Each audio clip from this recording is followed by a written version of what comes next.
Uma boa noite a todos. E vamos orar para iniciar o nosso estudo de hoje. Oremos.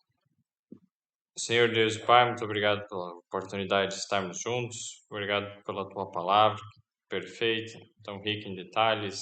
Pedimos agora entendimento do que vai ser estudado. Seja o nosso professor, nosso guia. Fala o nosso coração, por favor. Em nome de Jesus, amém. Amém. Então, sejam todos bem-vindos. Vamos agora abrir nossas Bíblias em Apocalipse capítulo 3. Começamos agora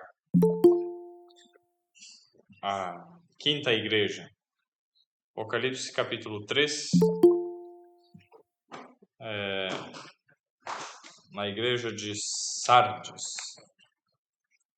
Vamos lá. Apocalipse capítulo 3, verso 1. Lemos assim: E ao anjo da igreja que está em Sardes, escreve: Isto diz o que tem os 7 Espíritos de Deus e as 7 estrelas. Conheço as tuas obras, que tens nome de que vives e estás morto. Sê vigilante e confirma os restantes que estão para morrer. Apocalipse 3:2, então, seja vigilante e confirma os restantes que estão para morrer, porque não achei as tuas obras perfeitas diante de Deus. Lembra-te, pois, do que tens recebido e ouvido, e guarda-o e arrepende-te. E, se não vigiares, virei sobre ti como um ladrão, e não saberás a que hora sobre ti virei. Mas tens em Sardes algumas poucas pessoas que não se contaminaram. Então, Apocalipse 3:4 diz aqui que poucas pessoas, né, em Sardes que não se contaminaram, que não contaminaram suas vestes. E comigo andarão vestidas de branco, porquanto são dignas disso. O que vencer será vestido de vestes brancas, e de maneira nenhuma arriscarei o seu nome do livro da vida. E confessarei o seu nome diante de meu Pai e diante dos seus anjos. Quem tem ouvidos, ouça o que o Espírito diz às igrejas. Então, na igreja de Sardes, Apocalipse capítulo 3, os versos 1 a 6, começando a respeito da época que essa igreja representa. Como nós já vimos, as 4 primeiras igrejas, nós já estudamos, a igreja de Éfeso é o período apostólico. Do ano, desde Cristo ali, né, do período de Cristo, até mais ou menos o ano 100. A segunda igreja, né, Esmirna, foi a igreja que enfrentou as perseguições por parte de Roma, até por volta do ano 313. De 303 a 313 foi aquela perseguição de 10 anos, que são os 10 dias proféticos que fala ali, realizados por Diocleciano. Então, é uma igreja que não tem repreensão, porque ela sofreu bastante perseguição, então só os fiéis mesmo permaneciam nela. Depois, Apocalipse 2, revisando, né? A terceira igreja, Pérgamo, foi exatamente quando começaram a entrar elementos do paganismo na igreja, principalmente ali no reinado de Constantino, e elementos desde da religião babilônica, que era algo que permanecia vivo na cidade de Pérgamo, foi se associando junto com a religião cristã para unirem-se num sistema de religião popular. E todos assim fariam parte do mesmo sistema de ecumenismo. Foi ali que começou essa ideia de ecumenismo, que hoje também está em alta. Mas que foi terrível, nós já estudamos, né? E terminou no período mais tenebroso, né, da história, foi a Idade Média, que é a igreja de Tiatira, que é principalmente por toda aquela parte. Então, a igreja, né, que eu comentei das datas, né, Éfeso até o ano 100, Esmirna do ano 100 a 313, 320 e pouco ali.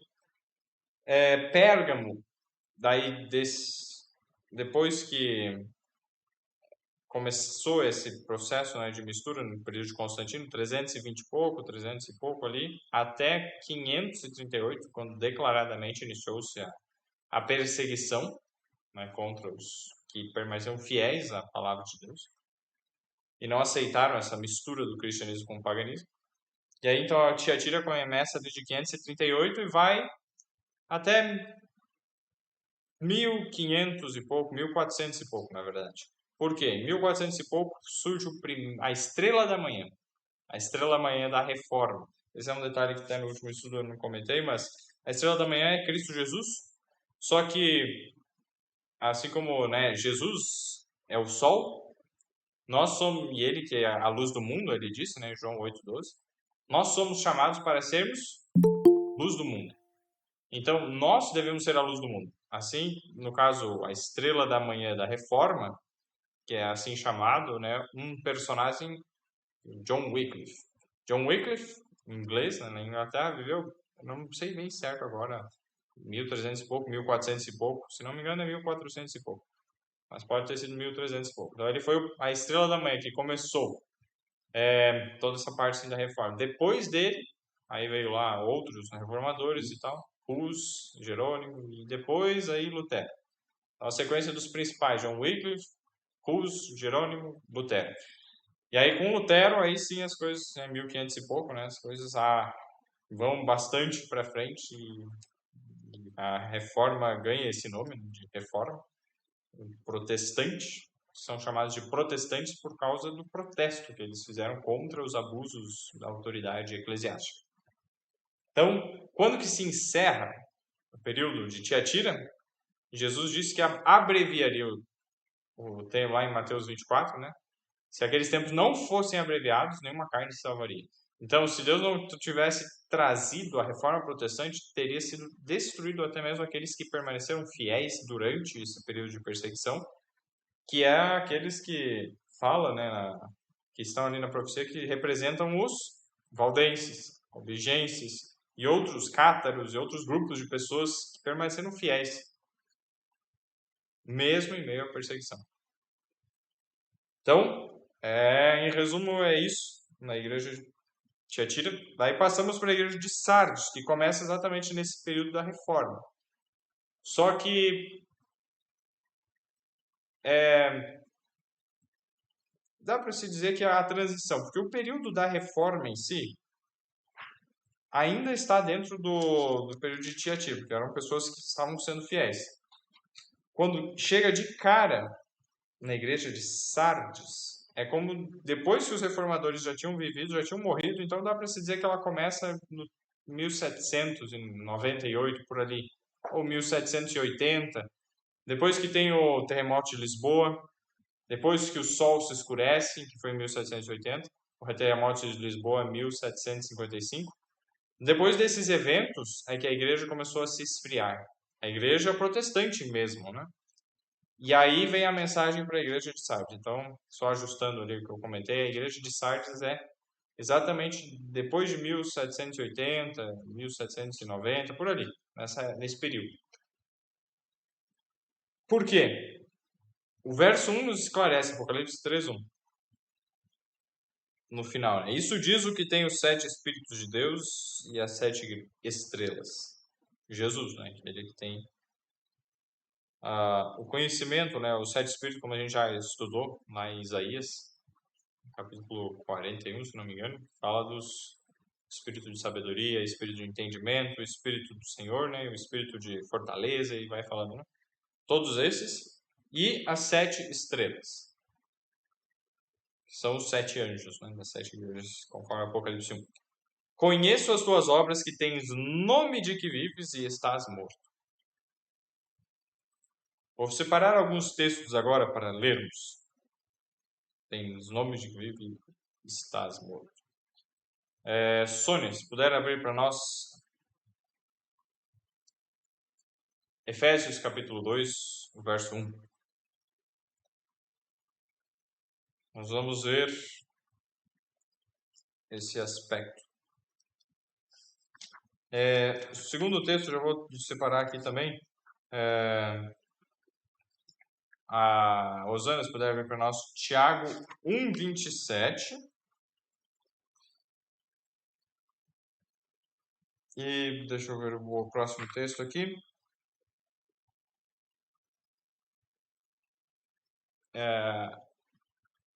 Thaís, se puder abrir para nós Zacarias 3.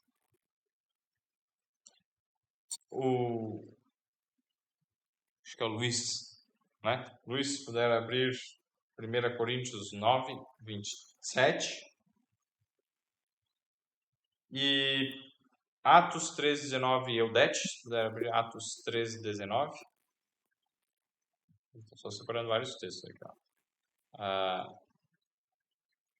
Não sei, o Vânio vai querer ler. A Romilda. Eu não sei, se quiserem ler, pode levantar a mão ali ou abrir o áudio. Onde vocês. Romilda, beleza? Yasmin também, isso já. Então, agora, Romilda, 2 Pedro 1:19 e Apocalipse 2:28, Yasmin. Deixa eu ver aqui. Tá, já tem vários textos, agora vamos. Só espera um pouquinho, Osana, se puder fechar o seu áudio, porque tem um texto anterior. Vamos lá.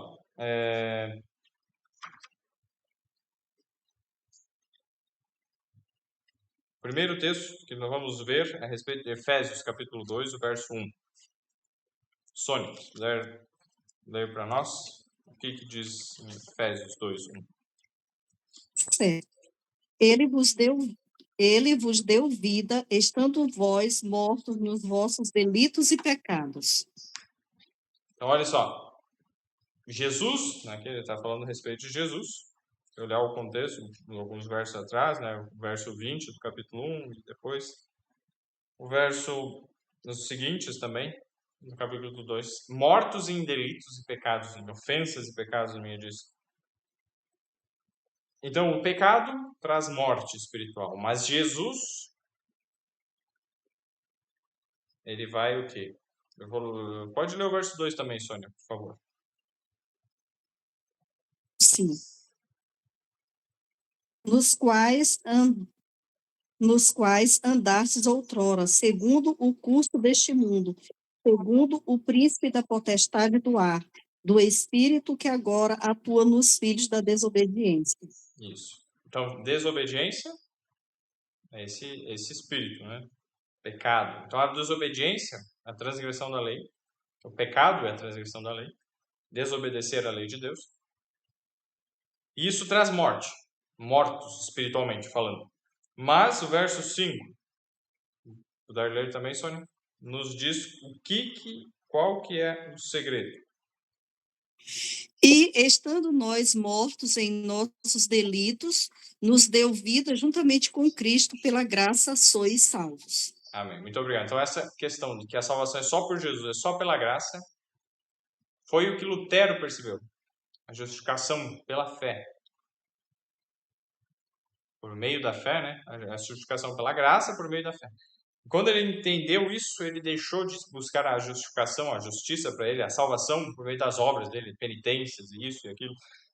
E aí, quando a gente volta para Apocalipse 3:1, as igrejas reformadas, as igrejas protestantes, luterana, batista, calvinista, metodista, todas elas, até a mesma anglicana, que foi um caso um pouco diferente, né, mas que se diziam reformadas, as igrejas protestantes, elas tinham o nome de quem vivia, elas tinham esse conhecimento da salvação em Jesus, por meio de Jesus, né, pela fé, pela graça, somente por ele, mas voltaram aos pecados, a desobediência aí é exatamente isso. Tens nome de que vives e estás morto. mortos espiritualmente. Tinha só a aparência de ser cristão, de seguir a Cristo, a salvação, mas por quê? Veja o verso seguinte, capítulo Apocalipse 3, 2, vamos lá. Voltei para o Apocalipse, só contextualizando. Né? Ser vigilante e confirma os restantes que estão para morrer, ou seja, tinha alguns ali que estavam morrendo. Por quê? Mas ainda estavam vivos. Tinha alguns ali. Por quê? Olha a justificativa que Deus dá.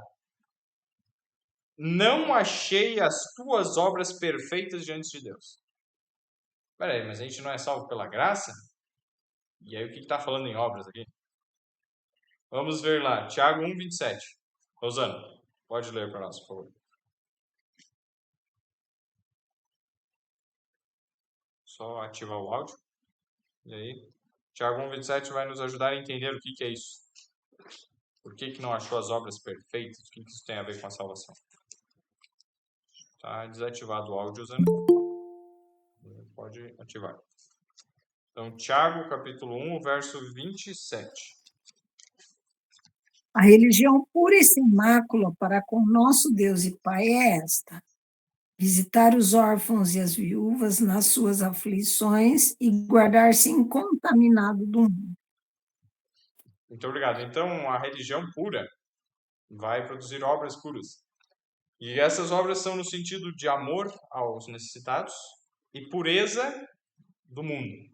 Tanto que é visitar no sentido de não só ir na casa e oi, tudo bem, mas visitar é ajudar. E a gente pode, né? Os órfãos e as viúvas nas suas aflições. Órfãos e viúvas eram uma das duas classes mais época, né? Naquela época. Eram desprezados, não ficavam sem ninguém por elas, elas passavam vezes fome, necessidade. E hoje já não é tão assim, também, mas existem outras classes, né? Então, o que é interessante? Em Tiago 1, 27, nós vemos que a religião pura e imaculada perante Deus é qual? Visitar os órfãos e as viúvas nas suas tribulações e guardar-se incontaminado do mundo, as duas coisas. Não é sair ajudando todo mundo e ao mesmo tempo sair fazendo o que quer de acordo com os ensinos do mundo ou o amor pelo mundo, pelos prazeres que o mundo oferece. Não. Guardar-se incontaminado do mundo. E aí esse foi... As duas coisas, né? Fizeram com que a igreja, que tinha nome de quem vivia, Apocalipse 3, né? Mas estava morta por quê? Se afastou das obras. Não achei as tuas obras perfeitas diante de Deus. Ou seja, não estava demonstrando amor ao próximo e não estava se guardando incontaminado do mundo, mas permitiu que o mundo entrasse na igreja. E é o que nós estamos vendo hoje, de forma até mais séria do que antes. Então, esse período da história da igreja, 1700 e pouco ali, até 1800, entre a transição de 1780, 90, 1800, 1810, 1820, foi um período terrível, porque a igreja se tornou mundana, amante dos prazeres do mundo, materialista, né? Só buscando ganhar dinheiro e enriquecer aqui na terra, e esquecendo da preparação, tanto que o conselho que Deus dá é ser vigilante. Apocalipse 3, 2. E nesse contexto, vamos ver o verso 3, Apocalipse 3, 3. Lembra-te, pois, do que tens recebido. Então, o que ela recebeu, a herança, né, dos reformadores, é ótimo. Lembra, então tem que voltar a estudar, lembrar o que tinha recebido. O que tens recebido e ouvido, e guarda-o, e arrepende-te. Só um detalhe interessante, o que significa Sardes? No livro ele traz, nesse livro, né, Daniel Apocalipse, de Uriah Smith, ele traz príncipe ou cântico de alegria ou aquilo que permanece.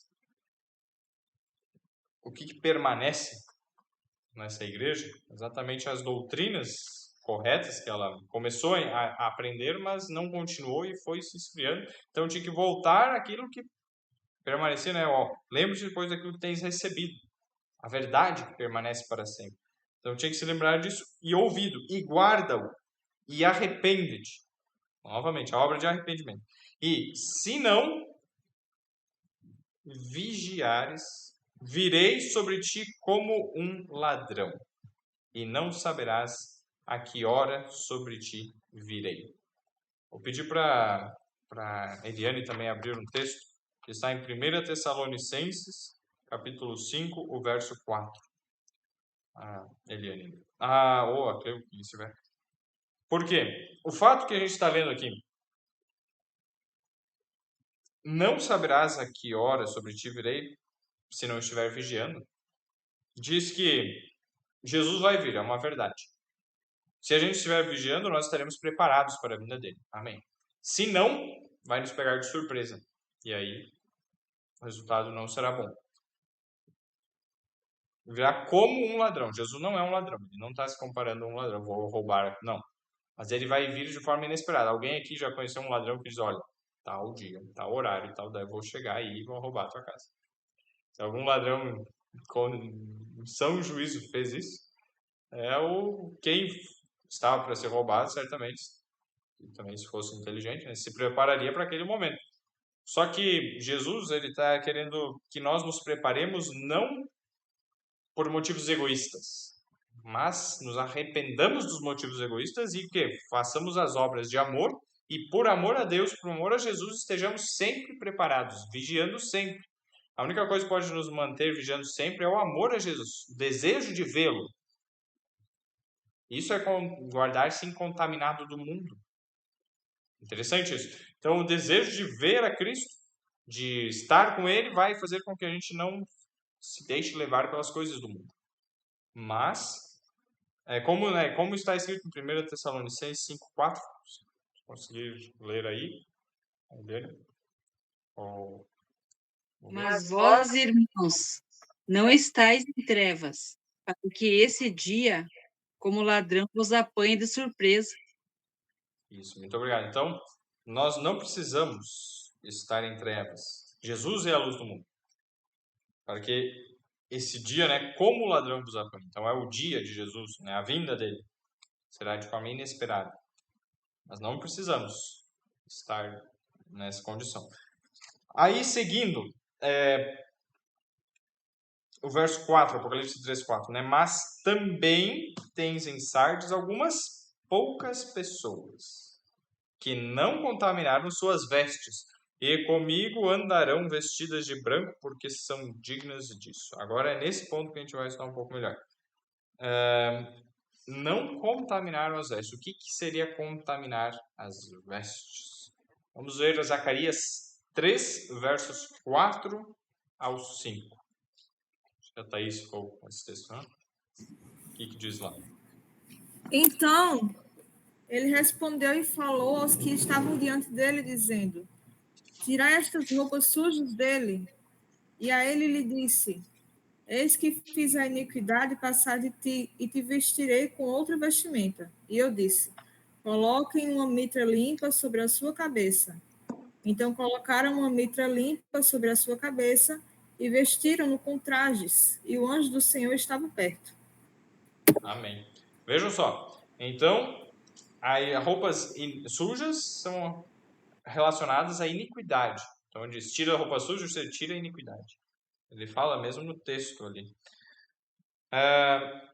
Eu fiz com que a sua iniquidade passasse de ti. Isso é uma obra que Deus faz. Não é eu que faço essa obra de fazer passar a minha iniquidade.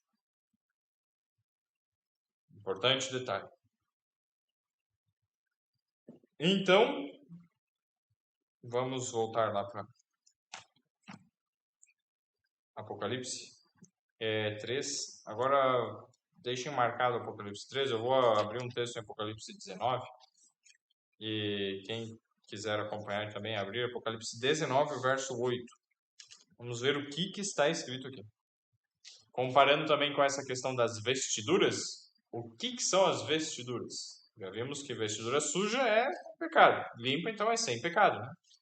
E esse sem pecado está relacionado a algo. Nós vamos ler aqui. Apocalipse 19, verso 8. E foi-lhe dado que se vestisse de linho fino, puro e resplandecente, ou seja, uma roupa bem branca, bem limpa. porque o linho fino são as justiças dos santos. Então, as nossas justiças são esse linho fino. E elas não vêm de nós. Então, Jesus nos cobre com a justiça dele, mas essas justiças também são nossas porque elas têm uma cooperação da nossa parte. Por exemplo, vamos voltar para Tiago. Isso eu peço que todos abram esse texto. O livro de Tiago foi o primeiro, é o segundo texto que foi lido ali pela Rosana, né? Tiago, capítulo 2 agora. Esse é um aspecto que Lutero não entendeu. Tanto que ele considerava Tiago como a epístola de Paulo. Falou, isso aí não devia estar na Bíblia, está tudo errado isso aí, não. Porque fala algumas coisas que ele não chegou ao entendimento. Mas por isso, né, graças a Deus, teve outros que daí foram entendendo e hoje nós temos o conhecimento mais perfeito que eles inicialmente. Deus, não era o propósito também, né, de Deus fazer com que eles estavam tão acostumados aos erros, às trevas, né, saíssem de uma hora para outra, nem seria possível, né, fazer uma transformação completa assim de uma hora para outra, porque eles estavam tão presos ainda aos costumes e hábitos e ideias, doutrinas falsas. Mas então, foi pouco a pouco. E um dos erros que a gente está vendo aqui na igreja de Sardes é que eles permaneceram nesses erros, nessas compreensões limitadas. Vamos lá. Tiago, capítulo 2.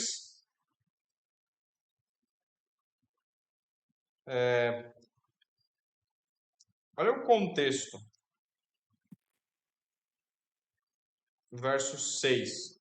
Tiago 2, 6. Mas vós desonrastes o pobre.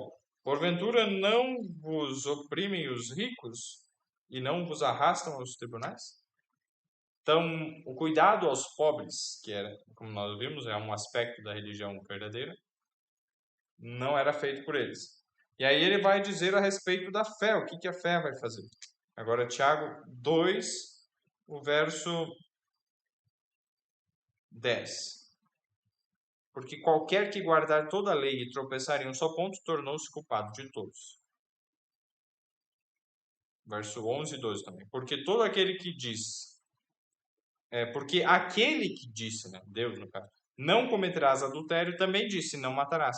Se tu, pois, não cometes adultério, mas matares, estás feito transgressor da lei. Assim falai e assim procedei, como devendo ser julgados pela lei da liberdade. A lei de Deus é uma lei de liberdade. Promove vida, amor. Se alguém quebra algum mandamento da lei, deixa-se o princípio do amor. Então, o fato de nós ajudar um necessitado, alguém pode morrer por causa disso, ou, de certa forma, nós estamos perpetuando coisas ruins, e que essas resultam, um dia, na morte. Eu estou contribuindo, então, para algo contrário à lei da vida, à lei do amor. Nesse aspecto, então, Deus nos ensina que, né, é toda a lei. Não posso escolher uma parte dela. E aí, seguindo a respeito, verso 20. Tiago 2:20. Mas, ó homem vão, queres tu saber que a fé sem as obras é morta? Então, a fé sem as obras está morta. É o que nós vimos lá. Eles tinham o nome de que vive, mas estava morto. Verso 21. Porventura, o nosso pai Abraão não foi justificado pelas obras quando ofereceu sobre o altar o seu filho Isaque? Aí que Lutero não entendia. Como assim, justificado pelas obras? É pela graça, é pela fé e pronto. As obras não entram no processo de salvação. Eu não sou salvo. Essa era a ideia dele, né? Só que o que acontece? Eu não sou, de fato, eu não sou salvo pelo que eu fiz de bom. Mas quando eu sou salvo por Jesus, essa salvação vai aparecer. Percebam o que Jesus disse, né? Não guardaram as vestes incontaminadas. Jesus nos dá vestiduras incontaminadas, vestiduras brancas, quando nós aceitamos a Ele. Se a gente não cuidar, essas vestiduras elas podem se tornar contaminadas. Então, existe um processo de cuidar para as vestiduras não se tornarem contaminadas e de realizar boas obras para fazer o quê? Vejam só. 22, verso 22. 21, 22. Tiago 2, 22. Bem vês que a fé cooperou com as suas obras e que pelas obras a fé foi aperfeiçoada. Então, é as duas juntas. Então, a fé cooperou com as obras. Trabalhou junto. E pelas obras a fé foi aperfeiçoada. Então, a fé era tornada mais perfeita por meio das obras. Eu lembrei de algo. Paulo, ele estava falando para um público que era tanto obra, né? Só pensavam nas obras, para os judeus. E aí ele buscou exaltar mais a questão da fé. Só que ele não tirou a questão das obras. Se nós voltarmos para o primeiro texto que foi lido, Efésios capítulo 2, nós vamos ver que os versos 8 e 9 falam que nós acabamos de... Era o que Lutero entendeu bem. Efésios 2, 8 e 9. Vejam só o que está escrito. Porque pela graça sois salvos, por meio da fé, e isso não vem de vós, é dom de Deus. É pela graça. Ao verso 9, mais claro, não vem das obras para que ninguém se glorie. Então, a salvação não vem porque eu fiz algo bom. Então, eu comprei minha salvação. Paguei o preço do meu pecado pelas minhas boas obras. Não. O salário do pecado é a morte. É a consequência de qualquer pecado. Só consigo eu pagar pelos meus pecados se eu morrer eternamente. Destruição, acabou. Não é isso que boas obras fazem. Boas obras não é morte eterna para pagar, não. Mas o que é o papel das boas obras? Aí entra o verso 10. Efésios 2:10. Porque somos feitura sua, de Jesus, né? Criados em Cristo Jesus para as boas obras. Então, nós fomos criados em Jesus. Jesus nos salva, nos dá a justiça que a gente não tinha, nos dá a salvação. E aí, a gente, recebendo essa salvação, somos feitura para as boas obras. Então, as boas obras são consequência. E se não aparecerem, é um sinal de que está morto. Não funcionou, não foi vivo a transformação de Jesus. Então, aceitar Jesus é o primeiro passo, mas não é o único. É isso que é importante, entendermos? Jesus, as boas obras, para as boas obras. O final do verso diz, as quais Deus preparou para que andássemos nelas. Tem outras versões que diz, Deus de antemão preparou para que andássemos nelas. Ou seja, Deus antes já preparou as boas obras para que a gente faça elas.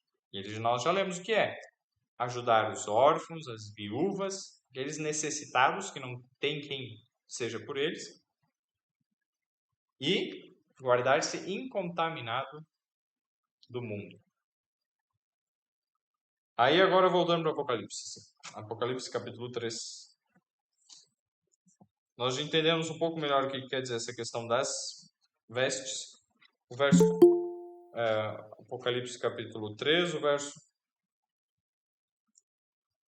4, né, nós lemos que não contaminaram as suas vestes. Então, e comigo andarão vestidas de branco, porquanto são dignas disso.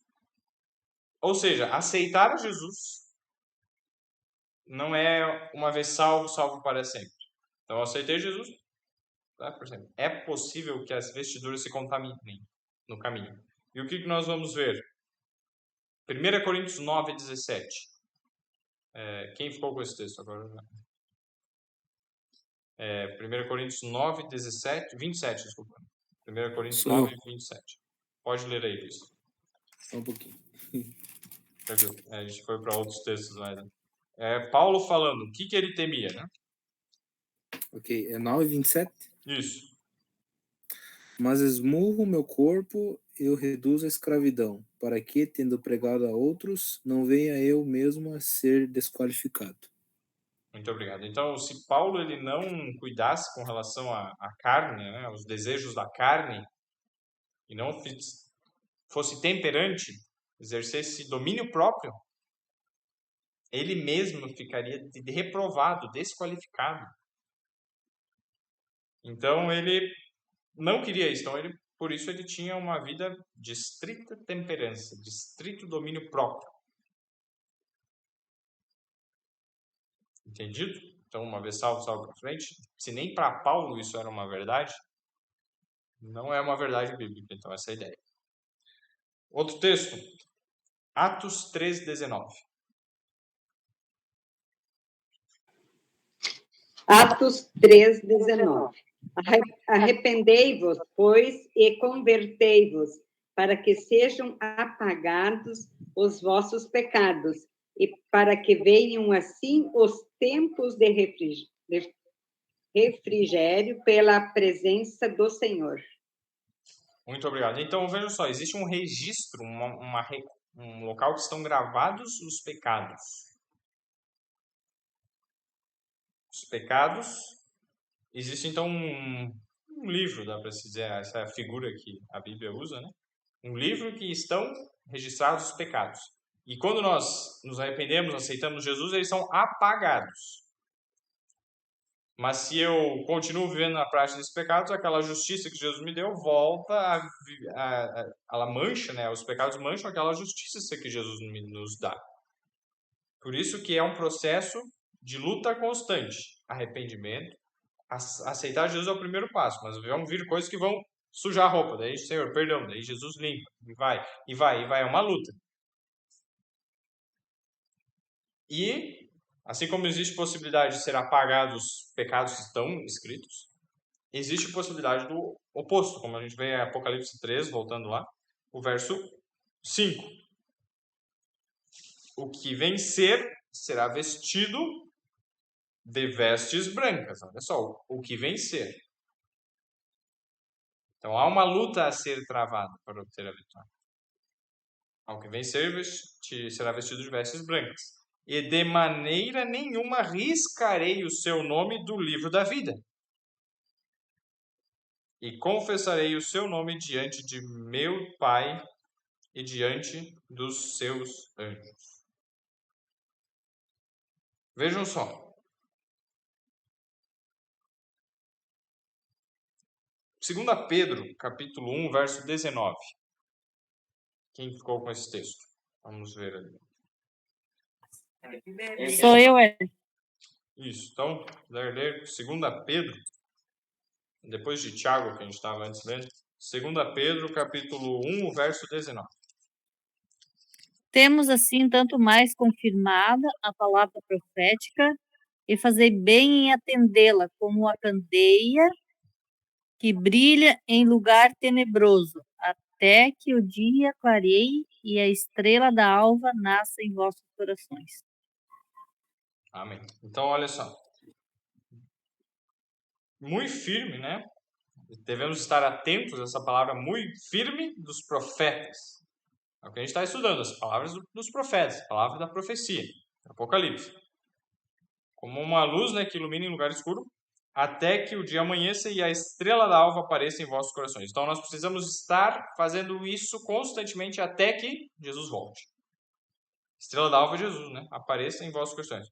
Então, até que a estrela da alva apareça em vossos corações. Então, é necessário uma constância para que isso ocorra. Uma diligência. E, junto com isso, Apocalipse 2, 28, acho que com a Yasmin, Apocalipse 2, 28.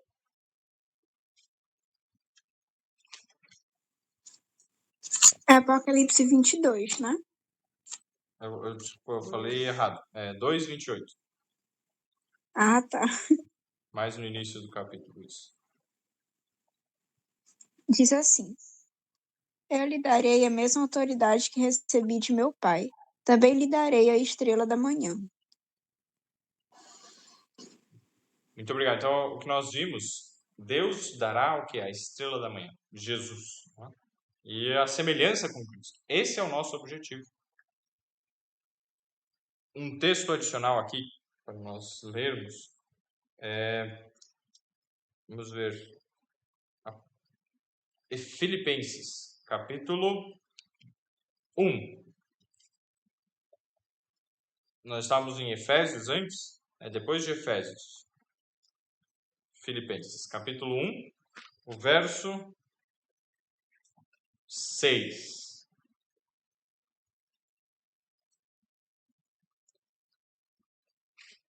Nós lemos assim, Filipenses 1, 6. Tem alguém que não leu ainda e que gostaria de ler? Talvez o Simão ou o Vânio, não sei. Alguém de vocês gostaria de achar Filipenses 1:6 para lermos?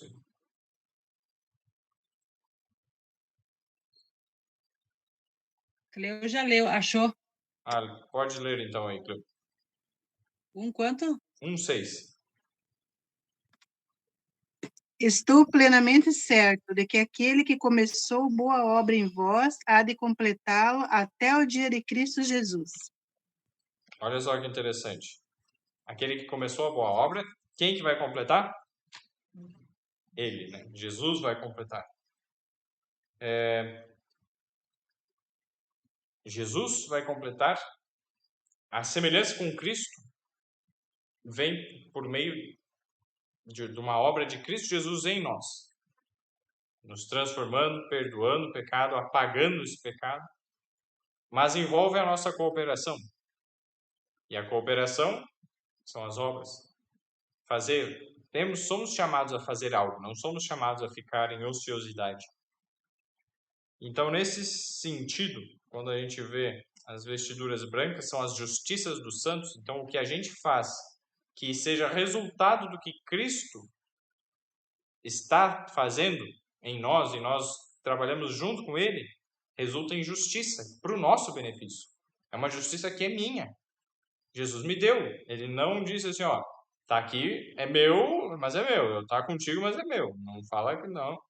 Ele nos dá. A origem é dele. É um presente dele. E passa a ser nosso, pela fé. Não é muitas vezes como a gente, né, fala assim, olha, eu empresto para ti, tá emprestado. Não, ele dá. É um presente de verdade. E quando nós continuamos lá em Apocalipse 3 agora, voltando para o Apocalipse 3.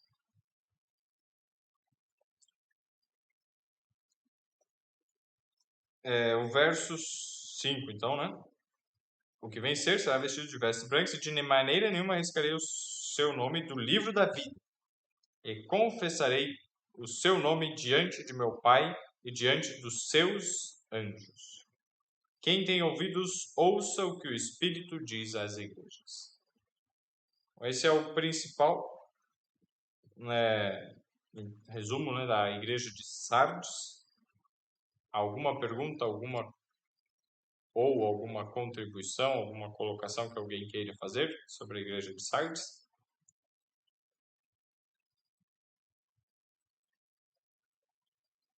Bom, seguindo então, a igreja de Filadélfia.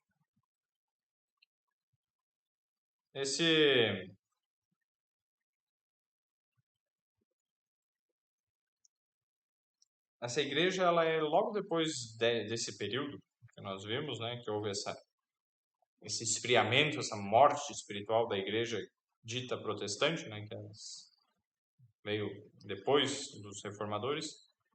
Ali por volta do ano 1830 e pouco, 1844, nesse período ali de 10, 15 anos, que que houve o movimento adventista, que esperava a vinda de Jesus. Não tinha igreja adventista. A igreja adventista veio a surgir só 19 anos depois de 1844, que foi a data divisora de águas ali. Então, só 19 anos depois. Mas houve um movimento adventista. A palavra adventista significa que aguarda a vinda de Jesus. O advento de Jesus. Então, o movimento adventista porque estava anunciando que Jesus iria voltar. A igreja acostumou tanto com o mundo, era tão amante do mundo que para Jesus voltar, não, tá tão bom aqui, né? Vamos enriquecer aqui e tal. Não estava mais amando o Senhor Jesus e nem a vinda dele. E quando veio essa mensagem de advertência, de urgência, né? Jesus está voltando, prepare-se. Aí a coisa polarizou, aqueles que aceitaram e que não aceitaram. E aí houve perseguição. Novamente, perseguição, só permaneceram fiéis aqueles que tinham total amor e zelo e fé. E aí é uma das poucas igrejas, uma das duas, né, que não recebe nenhuma advertência, nenhum de, você tem isso de ruim. Não. Não tem nenhuma repreensão de Jesus, não tem. Então, Filadélfia e Esmirna, que é a segunda, e a penúltima, não tem repreensão de Jesus. Vamos ler, então, que foi exatamente nesse período que a igreja, eles começaram a pregar a vinda de Jesus. Apocalipse 3, verso 7. E ao anjo da igreja que está em Filadélfia escreve: Isso diz o que é santo, o que é verdadeiro, o que tem a chave de Davi, o que abre e ninguém fecha, e fecha e ninguém abre. Boa introdução. Cada tópico aí daria para um estudo, mas não vou fazer agora, mas eu já deixo para cada um de vocês. Estudem cada um dos aspectos, cada um dos aspectos, cada uma das palavras isoladas, para vocês verem a riqueza. Por exemplo, aqui a gente sabe que está falando a respeito de Jesus. Todas as igrejas, os títulos usados são referência a Jesus. A gente consegue achar em vários locais da Bíblia. Que Jesus tem as chaves da morte, do inferno, né? Que abre, ninguém fecha, fecha, ninguém abre. Mas só um exemplo de como seria esse estudo, para ver a respeito. Santo. Quem que é santo?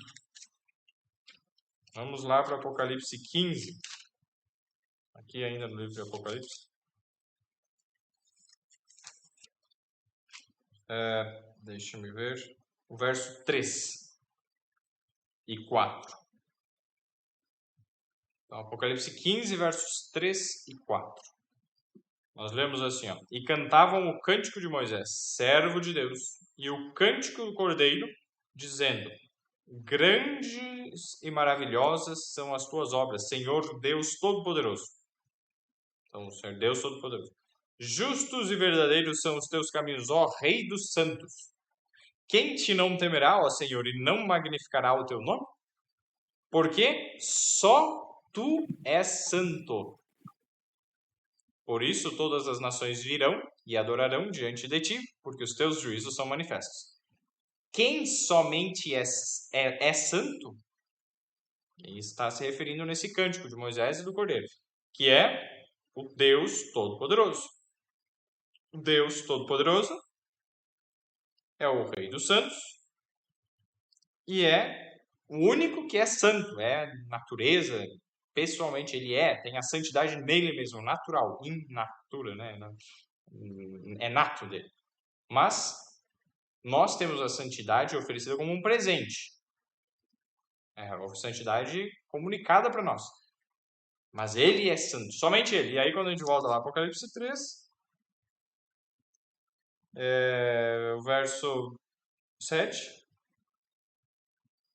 isso diz o que é santo. Quem que é santo? E você colocar outros títulos, por exemplo, a chave de Davi, agora eu deixo esse tema para cada um de vocês. Pesquisem no Apocalipse onde mais diz a chave de Davi. E aí vejam, e os outros, né? Que se refere a Jesus. Então, peraí, um dos títulos é somente de Deus Todo-Poderoso, e o outro é de Jesus, e está falando da mesma pessoa, então quer dizer que Jesus também é Deus Todo-Poderoso. Então, Jesus é Deus, não foi criado. Ele se tornou uma criatura, né? Ele se tornou filho quando nasceu aqui nessa terra. Então, ele é um ser único. Então, ele sendo Deus, se tornou como uma criatura. Mas é um assunto que a gente já abordou algumas vezes. Continuando, Apocalipse 3, verso 8. Então, aqui, o próprio Deus, Jesus, que é Deus também, está dizendo, verso 8: Conheço as tuas obras, eis que diante de ti pus uma porta aberta, e ninguém a pode fechar, porque tendo pouca força guardaste a minha palavra, e não negaste o meu nome. Então, eram, novamente, pessoas fracas, como Apocalipse 2, que nós estudamos na igreja de Esmirna, porque és pobre, mas tu és rico. Lá fala daí qual que é a pobreza ou riqueza espiritual perante Deus. Pode ser pobre das coisas aqui na terra, mas é rico. E aqui, novamente, é fraco. Fraco no que o mundo considera força. Né? Ele não tem o que o mundo considera força, então ele é fraco. Só que, olha só, como disse, né? Tendo pouca força, guardaste a minha palavra e não negaste o meu nome. Então, onde está a nossa força? Não negar a palavra de Deus, permanecer fiéis na palavra de Deus. E não negar o nome de Jesus. Isso é força. Vai nos tornar fortes. É Jesus que nos torna fortes, é a sua palavra. Então, estudemos a Bíblia. Estamos estudando agora. Amém. Verso 9.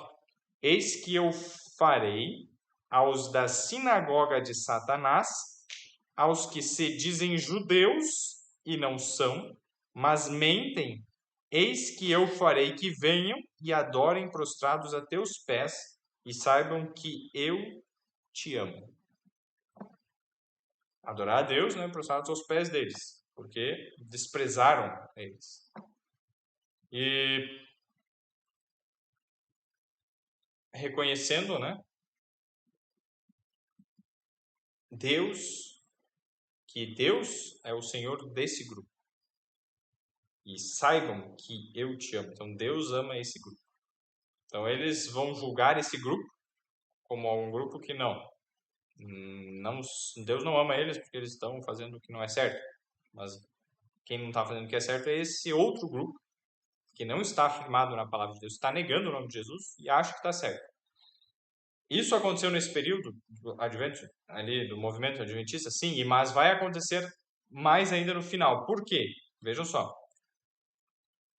O verso 10. Como guardaste a palavra da minha paciência, também eu te guardarei da hora da tentação que há de vir sobre todo o mundo para tentar os que habitam na terra.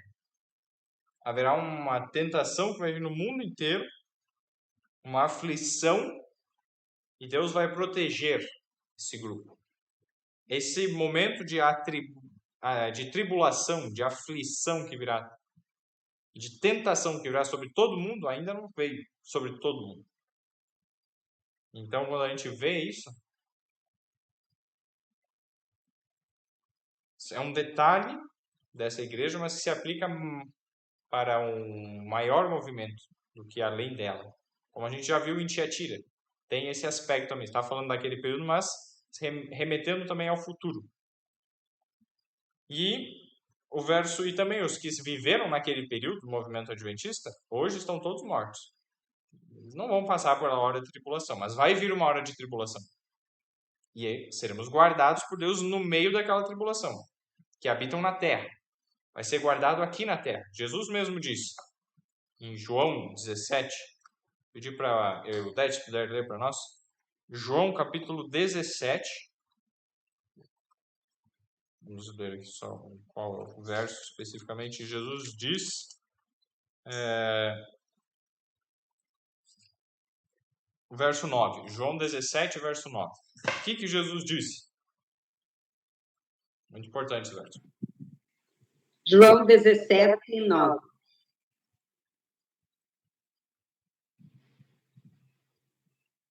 Era para mim, né? Sim, pode ler. Tá. Eu rogo por eles, não rogo pelo mundo, mas por aqueles que me deste, porque são teus. Isso. Então, Jesus vai estar intercedendo por meio daqueles, né, que vai seguindo ali, que eles vão ser... O mundo vai odiar e tal. E o verso 15 também, pode ler.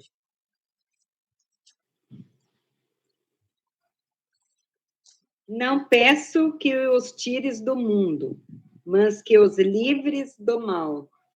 Amém. Então, Jesus não veio para tirar, enquanto o mundo está cheio de caos, por exemplo, tirar os seus filhos do mundo.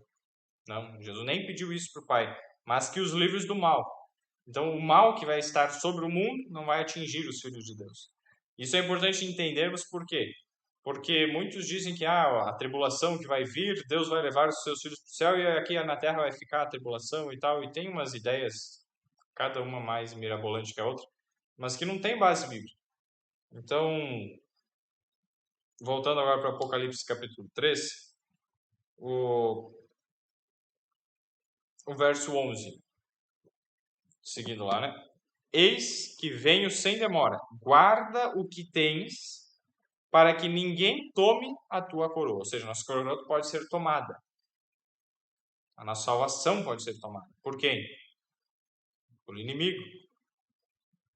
se utilizando de agentes humanos, sim, ou de outras formas de engano, mas se nós não nos firmarmos a Cristo Jesus, seremos enganados e perderemos a coroa. Ou seja, uma vez salvo para frente, não é bíblico. Jesus faz advertências, ó, cuidado, vigie. É importante a nossa cooperação, nossa vigilância. E o verso 12: ao que vencer eu o farei coluna no templo do meu Deus, e dele nunca sairá. E escreverei sobre ele o nome do meu Deus e o nome da cidade do meu Deus, a nova Jerusalém, que desce do céu, do meu Deus e também do meu e o meu novo nome, também o meu novo nome. Vamos ver aqui uma pergunta, né? Esse momento de provação tem a ver com a época a qual esta igreja se refere? Não. Essa igreja de Filadélfia, não. Por quê? É uma tribulação que vai vir sobre todo mundo. A maneira, né, que a gente percebe que o movimento adventista não foi em todo mundo da mesma forma. Em muitos lugares do mundo foi pregada ou proclamada de alguma forma que Jesus voltaria, mas foi mais nos Estados Unidos. Mas nem todos os países do mundo tiveram entendimento, entenderam e não veio uma tribulação sobre todos eles. Então, não se cumpriu totalmente naquele período. E não foram pregadas todas as mensagens. As 3 mensagens angélicas não foram as 3 pregadas, foi a primeira e a segunda. Aí, por isso, a nossa mensagem hoje, a nossa missão hoje é pregar as 3. Então, esse momento de provação, a igreja daquela época foi livrada do que vai vir, da grande provação, da tribulação, da angústia de Jacó, que haverá. E nós já vamos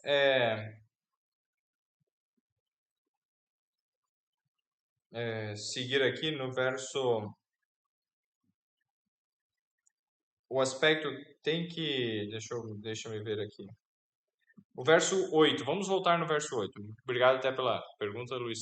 Porque no verso 8 nós vemos um detalhe. Conheço as tuas obras. Eis que diante de ti pus uma porta aberta e ninguém a pode fechar.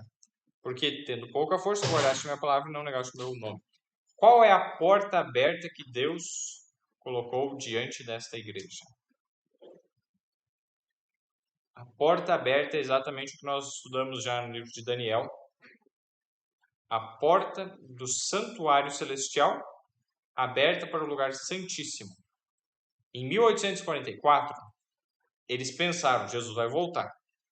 E não voltou. Conforme Apocalipse 10, essa foi uma mensagem doce na boca e amarga no estômago. Mas era necessário que profetizes outra vez, né? Todos os povos e tal.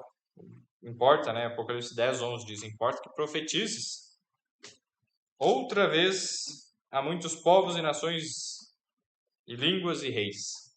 E Apocalipse daí 14 vai dizer as mensagens que vão ser pregadas a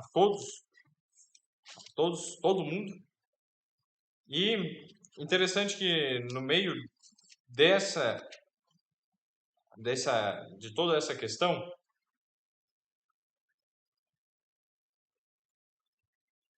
Deus, ele abriu a porta em 1844 para o lugar santíssimo. É um estudo que ele toma um pouco mais tempo para a gente entender a fundo.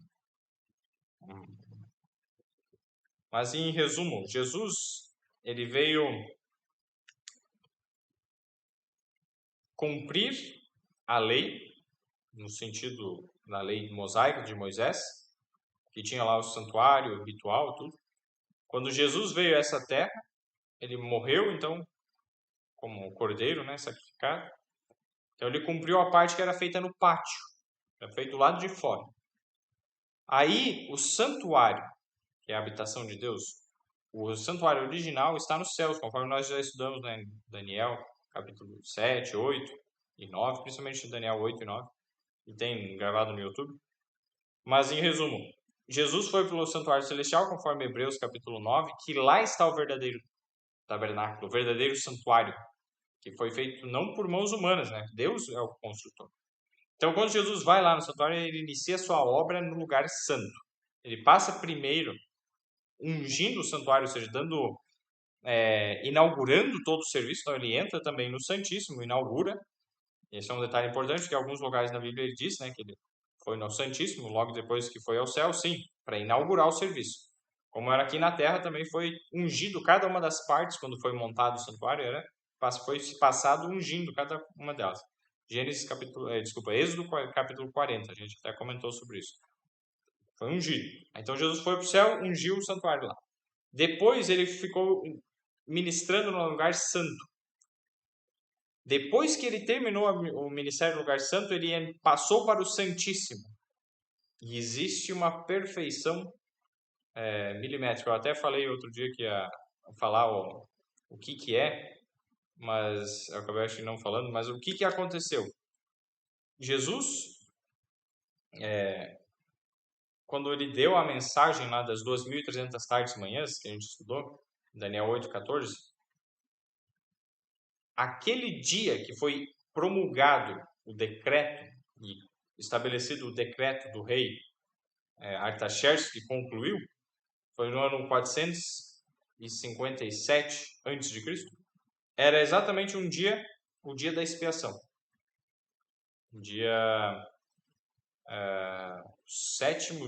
O décimo dia do sétimo mês, se não me engano. Exatamente isso com base nos anos solares. É um negócio bem complexo para estudar, com base nos calendários que se usam, mas tem alguns vídeos que eu até cheguei a colocar uma vez esse vídeo.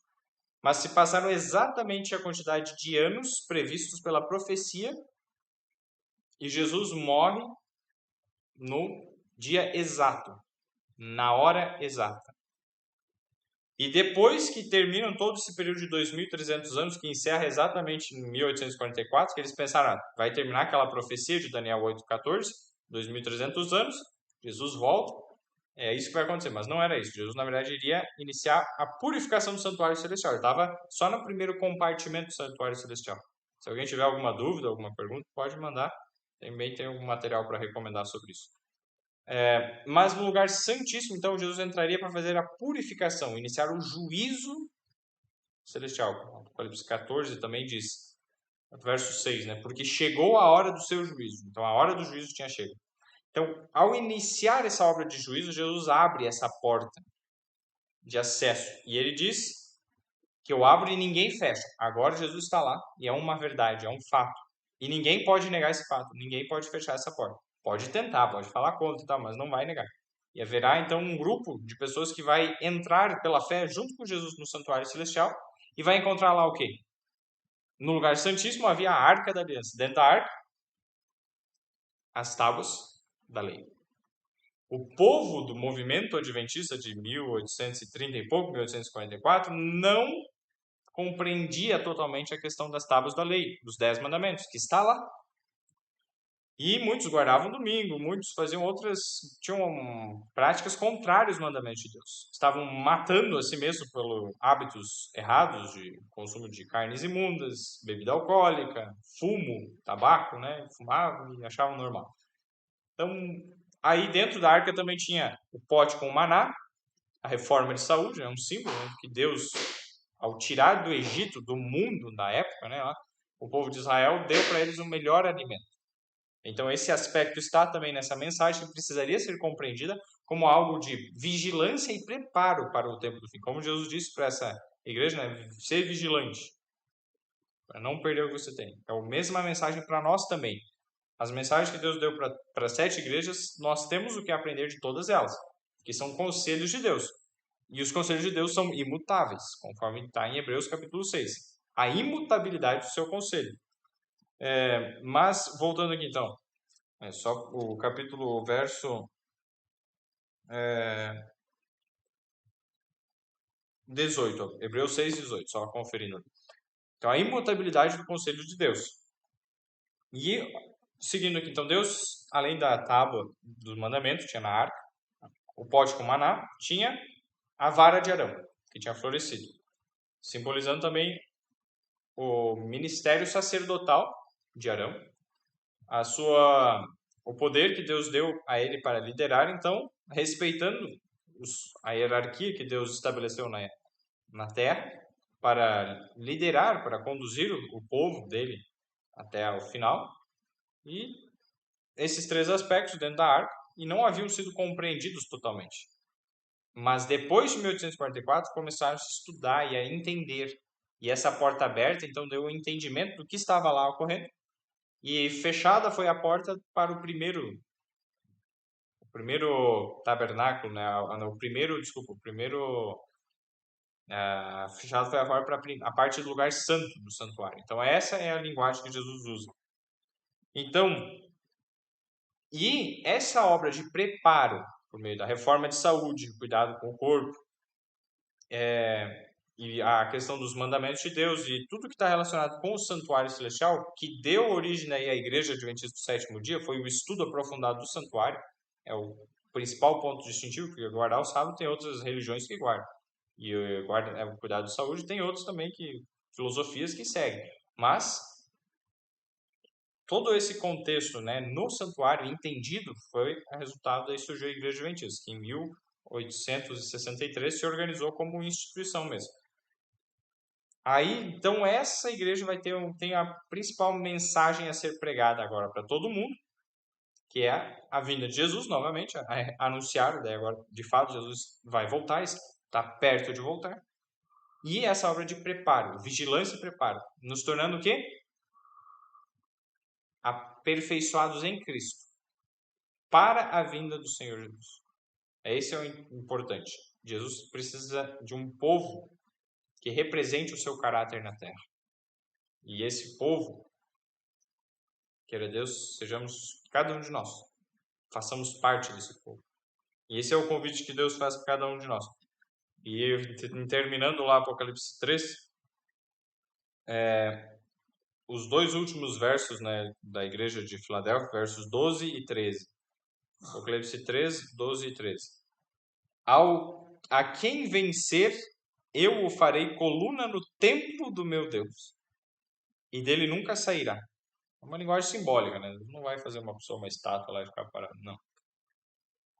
Escreverei sobre ele o nome do meu Deus e o nome da cidade do meu Deus, a Nova Jerusalém, que desce do céu, do meu Deus, e também o meu novo nome. Jesus terá um novo nome.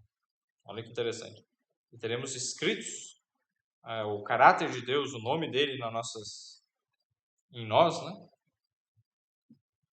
E o verso 13. Quem tem ouvidos, ouça o que o Espírito diz às igrejas. Então, essa é a mensagem de Deus para nós hoje.